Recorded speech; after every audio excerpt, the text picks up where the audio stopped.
À tous, bienvenue, mesdames, messieurs. Quoique définitivement hors course de la présidentielle en vue, au regard des listes rendues publiques respectivement par l'institution en charge de l'organisation du scrutin, la Sénat et par le juge du contentieux, la Cour constitutionnelle, l'opposition traditionnelle, à Patrice Talon, continue de jurer qu'elle ne se fera pas compter le rendez-vous du 11 avril. Comment va-t-elle s'y prendre? En tout cas, dans la foulée, en entendant de trouver peut-être ses armes en question, ses alliés d'hier, entre-temps, persona non grata, ayant pu passer les filtres, le temps de la main, argant, être prêt à battre Patrice Talon sur ses propres installations. Perche du duo Kowe-Agossa aux démocrates. Démarche illusoire ou une aubaine.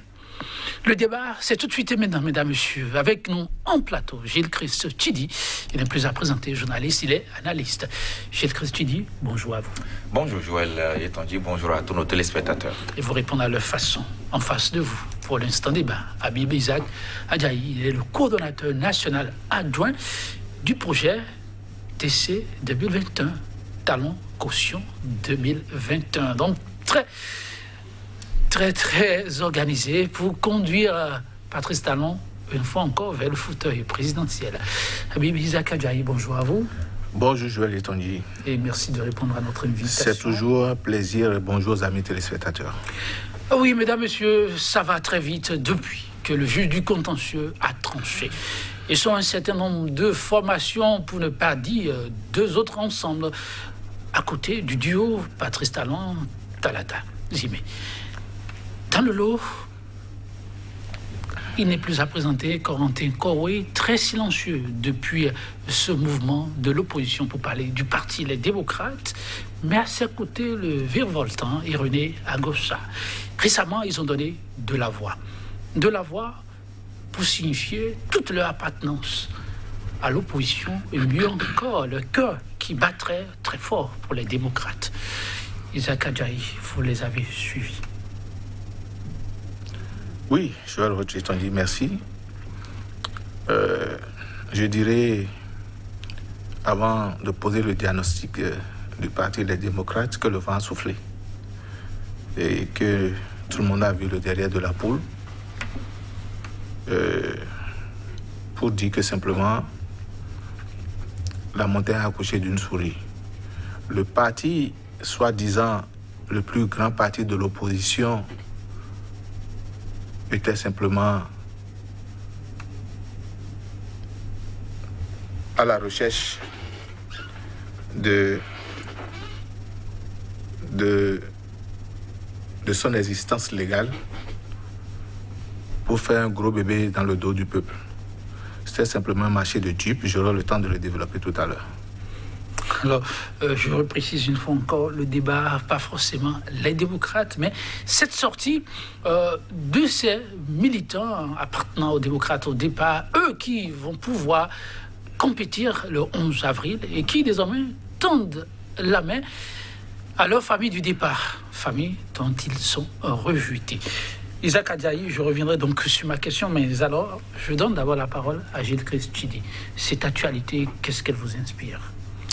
Non, par rapport à la sortie de Corentin Kowe et de René Agossa, je vois que d'abord pour toute personne éprise de paix, de calme, de sérénité dans toute communauté, parce que lorsqu'on prend même l'entité État, c'est beaucoup vaste déjà, dans toute communauté, si vous êtes épris de paix, de justice et de tranquillité, c'est dans l'ordre normal des choses de chercher à se réconcilier avec ses adversaires, peut-être ses ennemis. C'est dans l'ordre normal des choses. Et donc, sur le plan de la démarche ou du principe de la démarche, je crois que tout analyste ou tout commentateur verrait là une démarche noble de ce duo-là.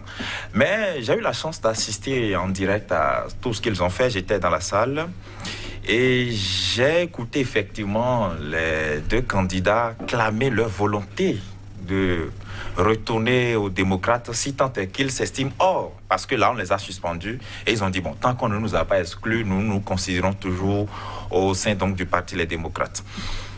Je vois aussi dans cette même logique un certain contraste, c'est-à-dire que ils disent qu'ils veulent retourner, mais dans le même temps ils continuent de tenir un certain langage qui ne ressemble pas forcément des langages de gens qui veulent retourner dans une maison où ils ne se sentaient plus à l'aise, où on les a peut-être éconduits. Irénée Agossa, par exemple, a employé certains mots forts, qu'on les a méprisés, ou qu'on l'a méprisé, qu'on l'a humilié, etc. Et que donc, du coup, la charmante Rekia Madougou qu'on est allé chercher, ou la bébé, etc., c'est elle, la dame a tout fait, la princesse, etc. Et que donc, du coup, lui, on l'a ignoré, et que par conséquent, il a dû prendre ses responsabilités en allant chercher les parrains contre la volonté du président du parti, et même du parti en général. Et donc, qu'aujourd'hui, ils ont bien fait de pouvoir aller chercher ces parrains-là pour faire valider leur candidature et que maintenant que tout ça a été fait, qu'ils veulent réintégrer ou qu'ils veulent que les démocrates les acceptent de nouveau. Je lis un certain contraste entre l'attitude ou la forme du discours et le fond du discours. Ça, c'est un. De deux, je ne vois pas aussi au niveau des démocrates une certaine prédisposition à les recevoir. J'ai l'impression que c'est un dialogue de sourds aujourd'hui au niveau de cette entité, disons, les démocrates de Éric Ndété et Irénée Agossa et Corentin Koué. C'est un dialogue de sourds entre les deux partis. Je n'ai pas l'impression qu'au niveau des démocrates, quand on voit un peu Éric Ndété et même, disons, le reste de ce qu'il en reste pour les démocrates aujourd'hui, je n'ai pas l'impression qu'on soit vraiment disposé à échanger avec eux ou à dialoguer avec eux, voire à les accepter, encore moins à les supporter pour l'élection à venir. Parce que certains estiment que le choix des démocrates aujourd'hui, le choix idéal, serait de supporter cette candidature-là, de la valider, de faire campagne pour eux. Je ne lis pas cette disposition-là au niveau des démocrates. Donc je pense que c'est une démarche compliquée. Une démarche compliquée. Donc je reviens à ma question, oui. Vous les avez suivis, vous avez suivi la formation qui visiblement vous intéresse beaucoup plus. Mais les concernés qui vont devoir, comme il le dit, compétir, mais pas pour remplir des formalités, mais pouvoir occuper le fauteuil présidentiel. Ils font désormais appel à leurs frères d'hier afin que le combat se mène main dans la main.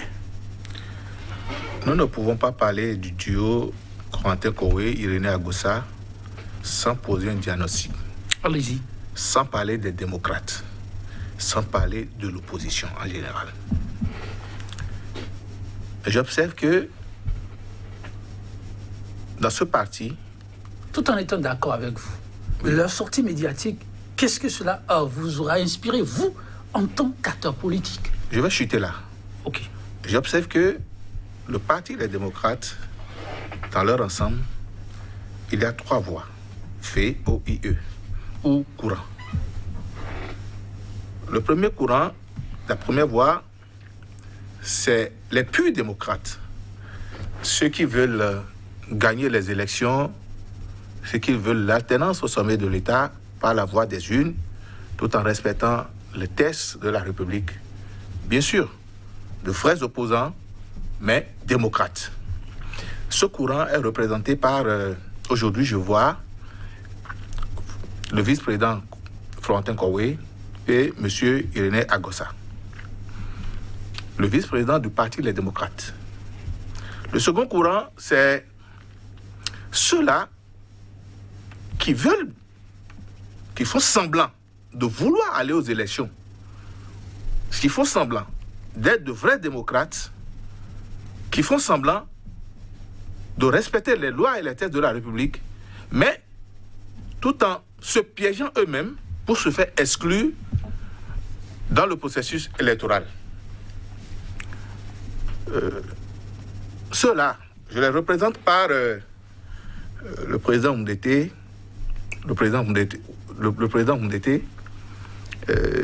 Madame Rekia Madougou et autres. Je cite le président Ndété parce que vous n'êtes pas sans savoir qu'en 2019, c'est lui qui a représenté, pendant que le chef de l'État demandait à toute la classe politique de se revoir pour trouver une porte de sortie pour que tous les partis politiques aillent aux élections législatives. C'est lui qui a représenté l'opposition, qui a négocié le protocole d'accord, qui a signé, et à la sortie de là, qui est rentré dans la rue pour renier sa signature et pour dire qu'il ne soit pas d'accord. Et c'est en cela que l'opposition n'a pas été aux élections en 2019. Ça n'engage que vous. On a fait tellement de débats là-dessus. Ils ne sont pas là pour vous répondre, mais vous pouvez continuer. Bien sûr, vous savez, c'est l'actualité politique nationale. Donc les informations sont là. Ils reviendront là-dessus. Ils se sont tellement défendus sur cette question que... Non, ce qui est sûr, le président Odeté a renié sa signature par rapport à ce protocole d'accord. Bon. Le troisième courant, c'est ceux qui agitent la décision de CHDP comme un mouchoir blanc, comme la constitution du Bénin. Ceux qui rêvent de voir le pouvoir tomber dans la rue et qui ramassent. Ceux-là qui ne veulent rien que de rêver d'un vide juridique ou d'une situation de trouble pour reprendre le pouvoir. Ce courant, vous allez voir les dissidents de FCBE d'hier qui se sont retrouvés dans le parti des démocrates, les amis du président Boni Yayi. Donc c'est les trois courants, monsieur Isaac Adjani. C'est les trois courants. J'observe que... Je dis, s'il vous plaît, avant d'observer, on va y revenir. Comme je l'ai dit, il y a de ces interventions qui méritent question. Et quand on ne les pose pas, c'est nous qui sommes interpellés par les téléspectateurs. Puisqu'on est là pour les servir, malheureusement, ils n'ont pas encore la possibilité d'intervenir au cours d'une émission comme celle-ci. Alors je vais faire le devoir de les représenter. Monsieur Isaac Adjani, vous êtes sérieux lorsque vous dites le deuxième courant, c'est les gens qui font semblant, en appelant le nom d'Éric Rondeté, de Rekia Madougou, des gens qui ont montré que pour les dossiers à déposer à la Sénat, ils ont pu tout réunir et que seulement les parrains leur auront fait défaut. Le président Rondeté, depuis 2019, pour moi, est dans une logique, j'analyse. Je ne suis pas en train de prendre parti. Oui, et bon, essayez de répondre. Non, essayez de répondre aux questions, oui. Pour vous dire, moi je l'ai vu. Pendant que je devais participer à une élection en 2019, étant membre d'un parti d'opposition, et qu'il représentait mon parti politique. Il est parti négocier. Vous étiez membre de quel parti déjà? Force Cori pour le développement du Bénin, FCDB, opposition constructive. De M. Toléba, ok. Bien sûr. Et du coup, en sortant, après avoir fini de signer un protocole d'accord, il revient nier, remettre tout en cause. Pourtant, j'étais candidat. Je le retrouve d'aujourd'hui dans le même jeu où mon président, j'ai dit mon président parce que c'est quand même un président de parti. Allez-y.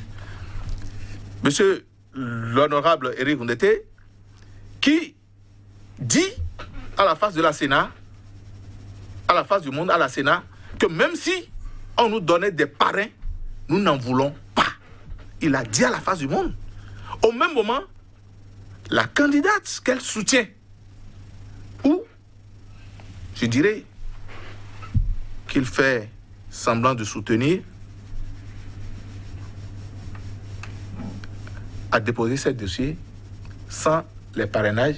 Et juste après, les résultats provisoires de la Sénat, on vient nous dire qu'on a demandé du parrainage. Attention, il faut être honnête, on est là pour restaurer les choses.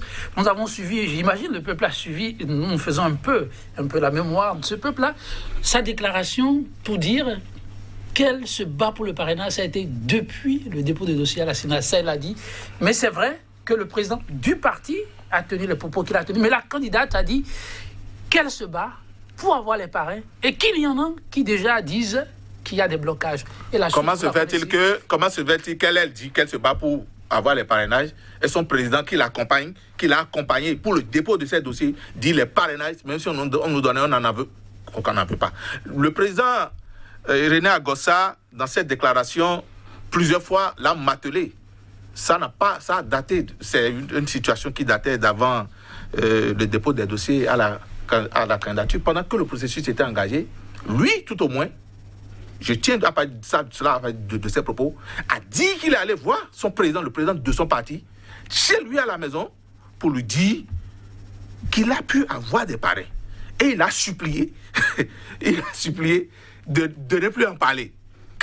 Comment vous analysez ça? Donc, ce n'est pas seulement des propos d'ici, de l'autre, nous avons tout regroupé pour faire des analyses. Donc, nous sommes là, et j'en conclus que, pour ce parti, le seul intérêt que les uns et les autres ont, c'est le récépissé qu'ils sont partis chercher. Chacun est venu avec sa motivation, ses intérêts, ses objectifs. Donc, il serait difficile il serait difficile à partir des éléments que nous avons de penser que ces gens, ces concitoyens puissent se mettre ensemble parce que les intérêts ne sont pas les mêmes. Ils n'ont pas de vision. Chacun est venu pour se retrouver dans un cadre politique pour simplement développer son programme, lequel je n'en sais rien du tout. Rien. Regarde l'analyste, oui. Non, Trois je courants, pense que... et puis chacun avec une vision de la dichotomie, on peut-on dire, quand on écoute M. Isaac Adjaï, au sein des démocrates venus peut-être amuser la galerie. Oui, il ne faut pas faire la langue de bois. Il faut reconnaître objectivement que l'opposition béninoise, depuis quelques années, manque vraiment de traçabilité ou de cohérence dans cette démarche. Parce que ça ne vous a pas échappé qu'effectivement, lorsque Éric Mbete a pris la parole, et ce n'était pas la première fois qu'il se prononçait sur la question du parrainage à la Sénat. Il a dit plusieurs fois, et le parti était dans cette logique de ne pas bénéficier du parrainage. Ils l'ont dit, nous ne voulons pas du parrainage. À la Sénat, lorsque Éric Mbete dit, même si le parrainage est à offrir, nous n'en voulons pas, Ricky Madougou dit, on nous a refusé le parrainage. C'était deux discours différents. Et à partir de ce moment, lorsque déjà les démocrates ont dit, nous ne voulons pas du parrainage, moi j'ai dit, je ne veux plus faire ce débat sur le parrainage parce que je ne peux pas concevoir qu'un parti politique qui veut, dit-il, changer les choses, soit à la fois dans une démarche de demi-teinte. C'est-à-dire qu'ils ont d'abord fait un effort pour aller se faire conformer ou aller se conformer à la charte des partis politiques en ayant le récépissé. Vous savez que ce récépissé-là, ils l'ont eu, mais suite aux réformes politiques. Donc ils ont fait cet effort-là. Deuxième effort, soit ils choisissent d'aller aux élections. Et là, ils se conforment à la loi, qu'elle soit mauvaise ou pas. Et après, maintenant, s'ils ont les leviers en main, ils peuvent changer les choses. Soit ils décident de ne pas aller aux élections. Actuellement, par exemple, on ne sait pas quelle est la position du parti Restaurer l'Espoir. C'est un exemple qui est donné par hasard. Ou bien du parti, c'est pas MPL, etc. Vous voyez l'opposition dans son ensemble. Tout à fait. Donc c'est pour dire que déjà au niveau de cette opposition, on ne voit pas une démarche commune cohérente. C'est un fait. Dans le même temps, lorsque moi j'ai dit, et c'était vraiment sincère, que les démocrates ont pourri le débat sur le parrainage, parce qu'ils ne peuvent pas dire, nous allons déposer les dossiers en duo, c'est-à-dire qu'ils reconnaissent quand même la révision de la Constitution du 1er novembre 2019, parce que c'est cette Constitution qui parle de duo, et dans le même temps ne pas aller quérir les parrainages. Donc il y avait cette dichotomie effectivement, jusqu'à ce que l'honorable Soui sorte. Avant l'honorable Soui, vous pensez que les propos de la candidate ne sont pas à prendre en compte?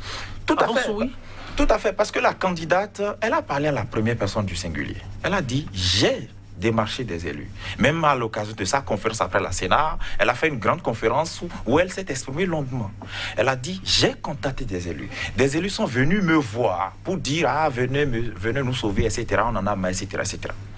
Et lorsque vous décryptez de bout en bout, derrière l'entame de ses propos, elle disait, quand bien même certains de nos collègues ou camarades ne voulaient pas qu'on aille aux élections avec le parrainage, j'ai dit, c'est Ricky Madougou qui parle, j'ai dit qu'il faut qu'on se conforme à la loi parce que la meilleure façon de changer les choses, c'est de se conformer d'abord. Donc au moins elle le sait. La question qui se pose, c'est si elle était revenue, elle, personnellement, avec 16 formulaires de parrainage, qu'est-ce qui se serait passé? Parce que c'est ce qui s'est passé avec Josias Irénée Agossi, par exemple. Agossa est allé négocier des parrainages sans que personne ne l'ait mandaté.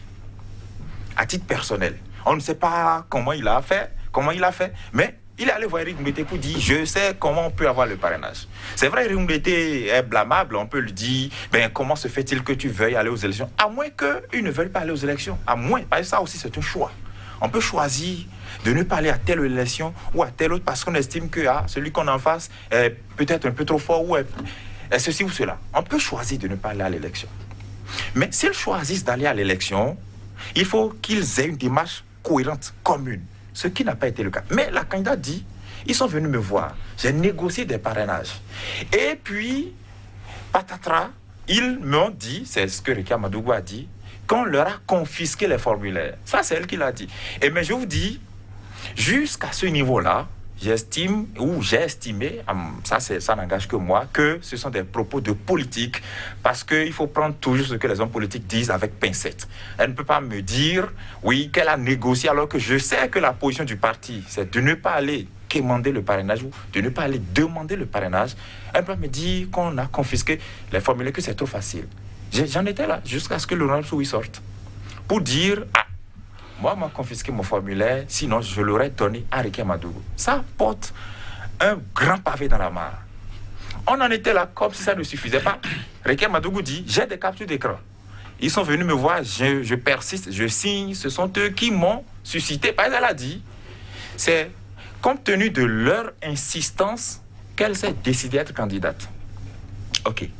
Et donc, sans qu'elle ne dise aucun nom, on a vu l'honorable Rachid Gbadamassi qui est monté au créneau pour dire que la candidate en question l'a invité à plusieurs reprises. Je le cite, à plusieurs reprises dans la capitale d'un pays voisin. Et que, donc ça veut dire quoi? Il est allé une fois, au moins 2 fois. Parce que quand on dit plusieurs reprises, c'est au moins 2. Je ne sais pas. Il est allé au moins 2 fois dans ce pays voisin. Et c'est plus tard qu'il se serait rendu compte par un coup de magie qu'elle a des accointances avec les autorités politiques d'un certain niveau du pays voisin en question. Et que donc sa candidature poserait des problèmes d'ordre éthique. Et il conclura plus tard que, au niveau du parti Bloc républicain, compte tenu de ce problème éthique que sa candidature pose, un consensus est dégagé. Ça veut dire que le parti a pris la décision de ne pas la parrainer, elle. Vous suivez la démarche. Or, il avait été dit par elle encore, elle, toujours Ricky Madougou, au cours de sa conférence, que l'honorable Gérard Guenochi, parce que lui-même a dit, j'ai appelé Ringoundété. L'honorable Gérard Guenochi a appelé Ringoundété pour dire, mais venez chercher les parrainages. Ricky Madougou dit, ce qu'on l'aurait dit à Ringoundété à ce moment-là, c'était, mais toi, le président du parti, on est prêt à te parrainer et à ne pas la parrainer, elle. Ça fait beaucoup trop de choses à la fois. Et on se dit, moi, je considère de ma position que le parrainage est devenu comme un scandale. C'est un gros dossier qu'on ne peut même pas éplucher le temps de votre seule émission et qui remet totalement en cause le principe de la réforme du système partisan ou des réformes politiques en général. Parce qu'aujourd'hui, on a du mal à savoir quel est le but de ces réformes. Est-ce qu'on a atteint les résultats? Est-ce que tout est mélangé? Vous parvenez vous-même à quelle conclusion? Mais je suis confus justement parce que le parti Union progressiste dit nous n'allons pas parrainer un candidat qui ne soit pas porté officiellement par un parti. Bloc républicain a dit la même chose. Or, la constitution béninoise dit que tout individu... Irénée, le duo corentin dont on parle aujourd'hui ne sont pas parrainés par un parti. Difficile de le dire parce qu'ils ont créé, restauré la confiance, me semble-t-il, RFC. Quand ça a été créé? Mais je ne sais pas. J'ai vu à la conférence... Ça a été créé quand, vous, politique? Je n'en sais rien du tout. J'ai vu une information, mais... On continue, oui. Oui, donc vous aurez autant de paroles tout à l'heure, oui. J'ai vu à leur conférence qu'ils ont brandi un logo sur une bâche bien large, reste la confiance. Je ne sais pas quand est-ce que ça a été créé. Est-ce que c'est un parti? Est-ce que c'est un mouvement? Est-ce que c'est juste un idéal? Ça, c'est encore confus chez vous? Tout à fait. Okay. Donc je dis, comment les 2 grands partis ont dit qu'ils ne vont pas parrainer des candidats qui ne soient pas portés par des partis politiques, alors même que la Constitution, que ce soit l'ancienne ou la nouvelle version, dit que tout Béninois est libre d'être candidat. Aucune loi actuelle ne contraint personne à être forcément un produit d'un parti politique avant d'être candidat à la présidentielle. Donc ce que les partis ont dit, c'est suffisamment grave. Mais ça n'a ému personne. Ça, c'est un point. Deuxième point.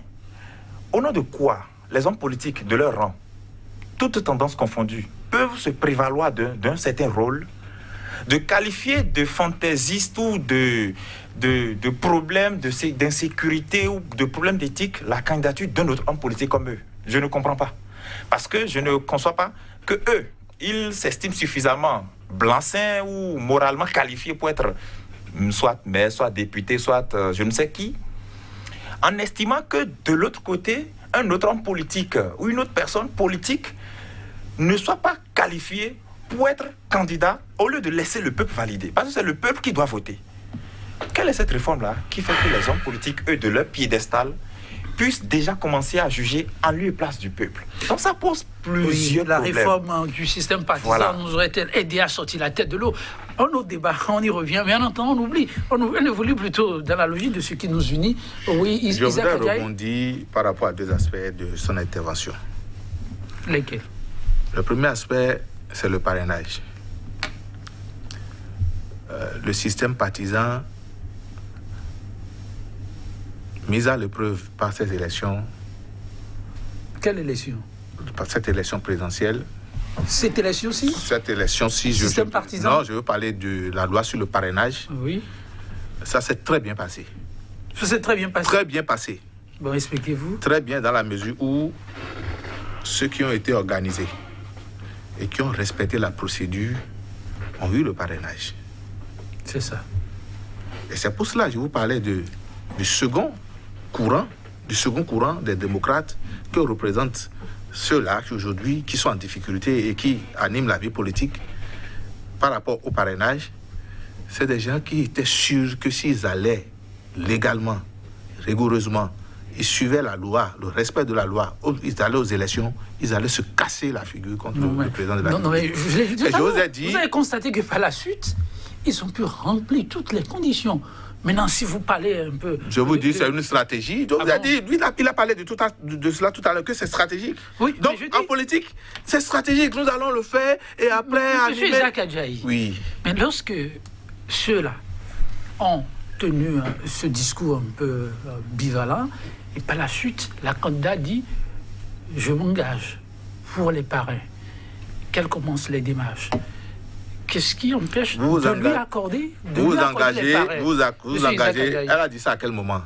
Pendant que la Sénat, le délai imparti par la Sénat pour corriger les dossiers, que ce délai est passé. Non. À quel moment? Il faut être honnête. À quel moment? Juste au dépôt, il a fait une première déclaration parlant des négociations qui sont en cours. Et au regard de la loi, ils ont 112 heures. 112 heures, c'est peu pour qu'elle puisse, honnêtement, et vous qui soutenez le chef de l'État, que vous puissiez intervenir pour que le jeu soit ouvert jusqu'à ce niveau. Qu'est-ce que le chef de l'État a à avoir fait dans ce dossier? Au contraire, oui. Le chef de l'État, au contraire, dans ce dossier, s'est impliqué.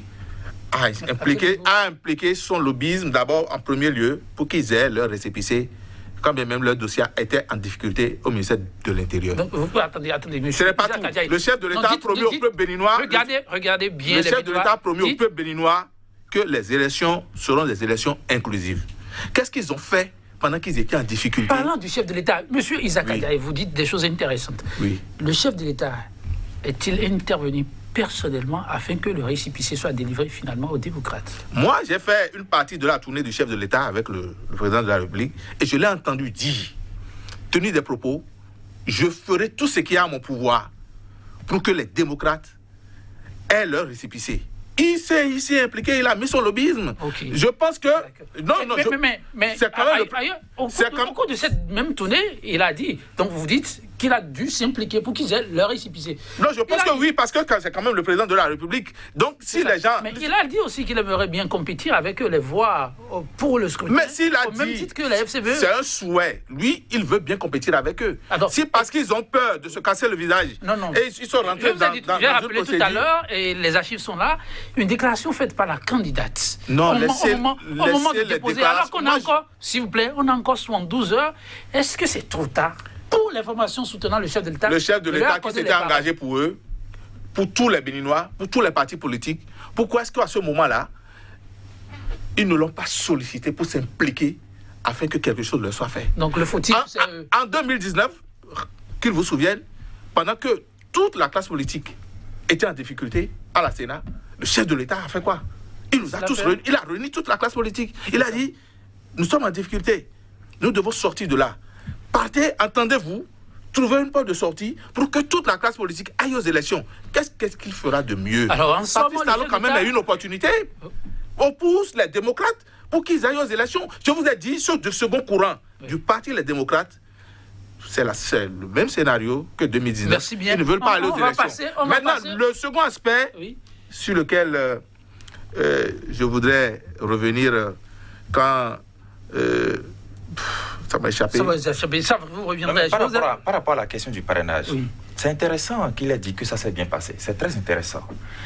J'ai écouté le ministre de la Communication sur BBC Afrique, le week-end écoulé, qui reconnaissait, parce que il y a un autre parti, sortons des démocrates, il y a un autre parti, le parti PER de Nathaniel Coty, qui lui a déjà commencé à montrer des lettres envoyées aux partis politiques, des courriers avec Exploit Dossier, pour montrer toutes les démarches que le parti a eu à faire pour avoir les parrainages sans l'avoir.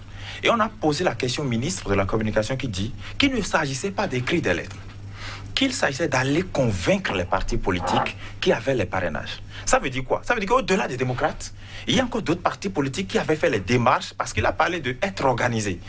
Il y avait des partis qui ont faire les démarches, mais sans avoir eu gain de cause. Ça, c'est un. Vous voulez dire des partis qui se sont montrés organisés? Vraisemblablement. Okay, je ne sais pas les dessous.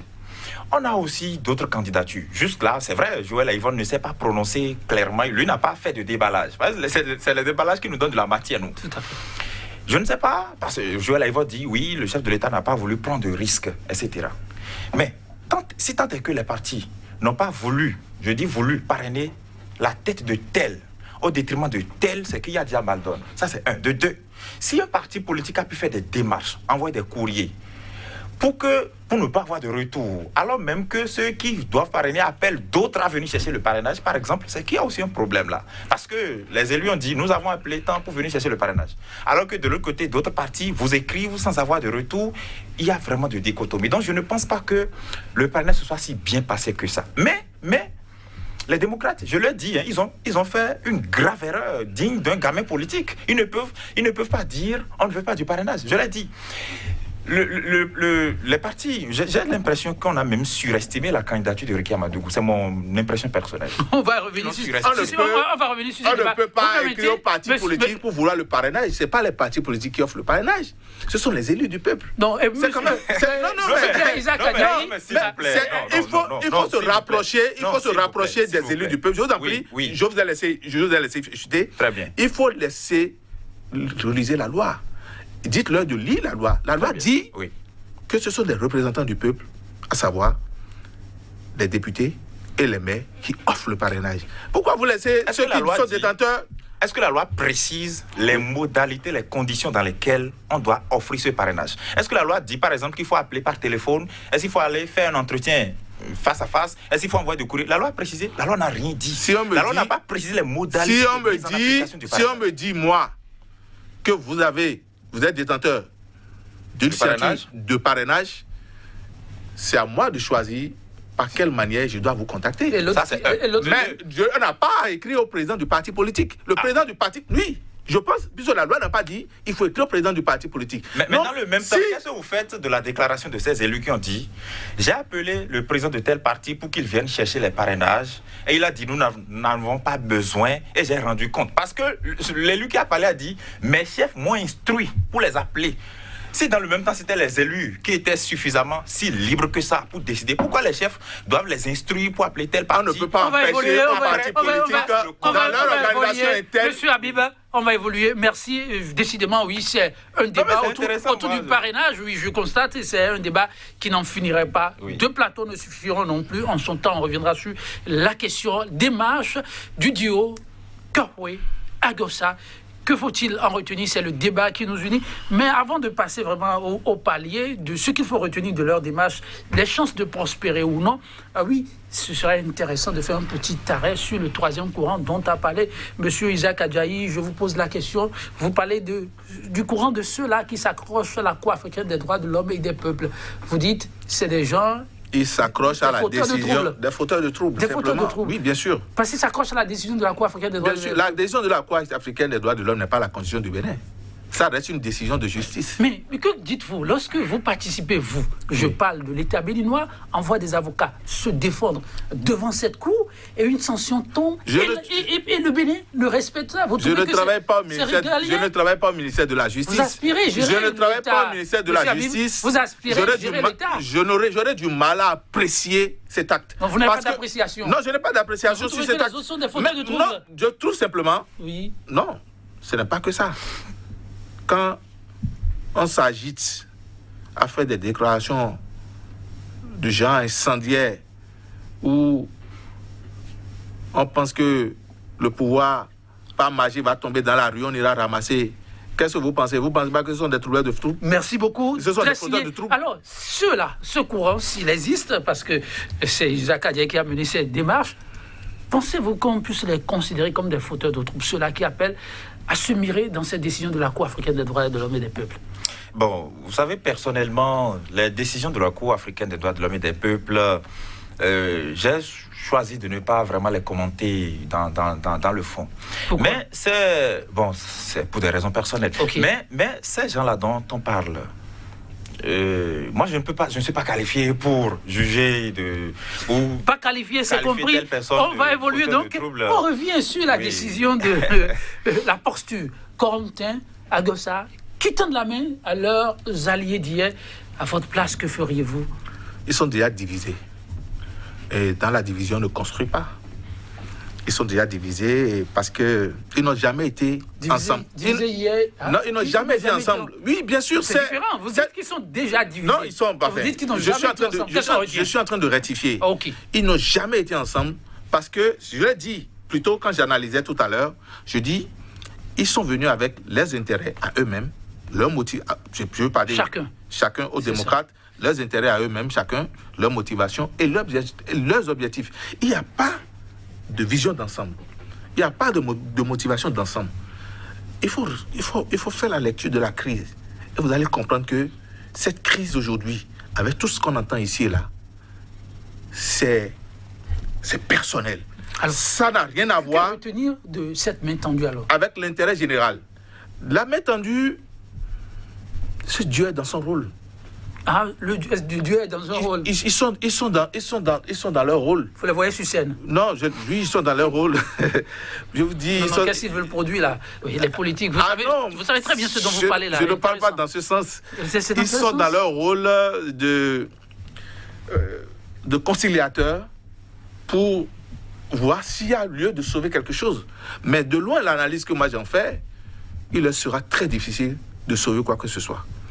Surtout avec ce que nous savons d'eux et ce qu'ils savent et ils disent eux-mêmes d'eux. Qu'est-ce que vous savez d'eux? Les deux là? Je ne parle pas des deux, je parle du parti des deux. J'ai quand même analysé tout à l'heure. Vous parlez des... Non, il faut être précis, ok, compris. Oui, M. Tidi, on va vers le scrutin, les jours se grunent. Les démocrates qui jurent pouvoir prendre part à ce scrutin. Les portes sont fermées, si on doit s'en tenir à ce qu'on a là. Et voilà leurs alliés d'hier qui disent, venez, on va y aller. Nous, on est prêts à battre Patrice Talon sur ses propres installations. On fait quoi de cette main tendue en définitive? Je ne sais pas. Moi, j'attends de voir en tant qu'analyste l'attitude à adopter au niveau du parti Les Démocrates. Parce que aujourd'hui, c'est très compliqué. C'est vrai, il y a un mot que René Agossa a sorti à cette conférence. Il a sorti le mot virus. Il a dit, nous sommes infectés d'un virus, mais que ce ne sont pas eux qui constituent ce virus-là. Mais remarquons quand même que ce qui s'est passé là, il y a sur vos antennes à Sika, un ancien député qui a prédit très exactement tout ce qui se passe là. Ah oui, ça fait un moment, on espère qu'on l'aura très bientôt, Valentin Dielantin Agossou. J'imagine que c'est de lui que vous parlez. Oui, il a dit des choses terribles. Voilà, de son expérience d'homme politique. Si il y a déjà des mois, il a prédit ça, et ça se produit, ce ne sont pas les membres du parti, les démocrates eux-mêmes, qui ne devraient pas en tenir compte et savoir quelle démarche adopter. C'est pour ça que moi, je les incrimine dans leurs propos, ne voulons pas du parrainage. Mais dans le même temps, j'estime que les partis de la majorité présidentielle ont surestimé un peu trop la candidature de Ricky Amadougou en décidant de l'exclure. On lui aurait donné les parrainages que ça peut-être causerait une implosion au sein du parti Les Démocrates directement. Parce que là, ça va causer un scénario apocalyptique. Les gens vont dire, pourquoi Agossa a envoyé des parrainages, vous l'avez suspendu, et que Ricky Amadougou a envoyé des parrainages, vous ne voulez pas la suspendre, ou ceci. Ça va causer un scénario terrible. Ça, c'est un. De deux, à supposer même que les démocrates survivaient à ce scénario-là. Vous croyez que la psychologie du Bénin est vraiment prête aujourd'hui à élire vraiment... Ça n'engage que moi. Je pense qu'il y a certaines considérations d'ordre ethnique, d'ordre social, etc., qui font que sa candidature n'irait pas vraiment loin s'ils allaient aux élections. Donc j'estime qu'aujourd'hui, on l'a même rendu trop populaire. On l'a rendu trop populaire. Ça fait que, aujourd'hui, l'autre question, si éventuellement Ricky Amadougou avait vraiment eu les parrainages et qu'elle a amené, quelle serait l'attitude du parti? Est-ce que le parti va continuer à dire aujourd'hui, on nous a refusé le parrainage, ou bien... Vous voyez, donc, j'ai l'impression que les gens du camp des deux partis ont vraiment joué à un jeu qui a redonné de la matière au parti Les Démocrates. Dans le même temps où le gouvernement aussi tient ce bout-là, nous ne voulons pas du parrainage. C'est ça aujourd'hui. Le gouvernement dit, ils n'ont pas voulu du parrainage, c'est pour ça qu'ils n'ont pas été à cette élection. Donc j'estime que au niveau des démocrates aujourd'hui, c'est une situation vraiment boueuse. C'est une boue qui est là. C'est compliqué. Moi, j'ai le sentiment que les démocrates ne supporteront pas ce duo-là. Ils ne supporteront pas. Parce que d'ailleurs, le Kaoué duo. Agossa. Oui, parce que actuellement, le duo n'a même plus les attributs du Parti Les Démocrates. Et si le parti était suffisamment fâché pour écrire à la CEDA pour dire dites-leur d'enlever nos attributs, c'est parce que le parti veut s'en défaire. Et j'ai l'impression que cette main tendue n'aura pas un retour. Mais espérons que tout se passe bien. Prions. Qu'est-ce que ça signifie?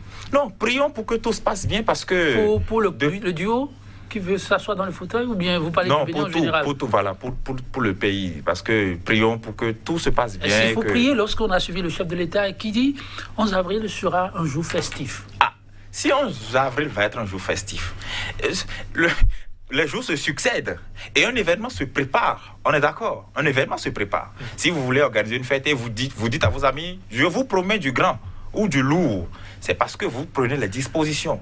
Donc, si déjà, à l'heure où nous parlons, nous en arrivons à faire ce débat, à dire, tel a dit qu'on a confisqué son parrainage, son formulaire, tel autre a dit, on m'a invité dans une capitale, mais après je me suis rendu compte, etc. Alors que lui, il se réclame comme étant un professeur titulaire en politique, et il savait que, par exemple, tout le monde sait, tous les Béninois savaient déjà la trajectoire de Réki Amadougou depuis des années.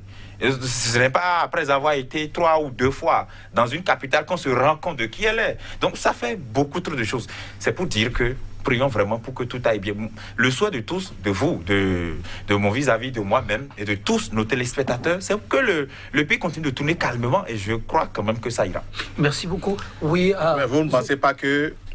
Moi, je ne sais pas, je parle au conditionnel. D'après le propos de Rachid Baramassi, la sortie de M. Agossa, qui pourrait y avoir...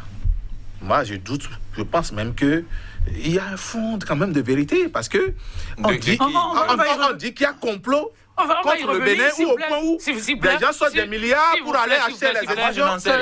Moi, je n'en sais rien. On fera un débat sur ça, parce que, oui, c'est des déclarations comme ça mériteraient peut-être plus d'accès. Le second aspect, non, je ne parle plus de ça. Le second aspect, quand il parle de l'honorable Djanotin, que je respecte beaucoup, je pense que les déclarations dont vous faites allusion tout à l'heure, quand même... Des fois qui semblent lui donner raison.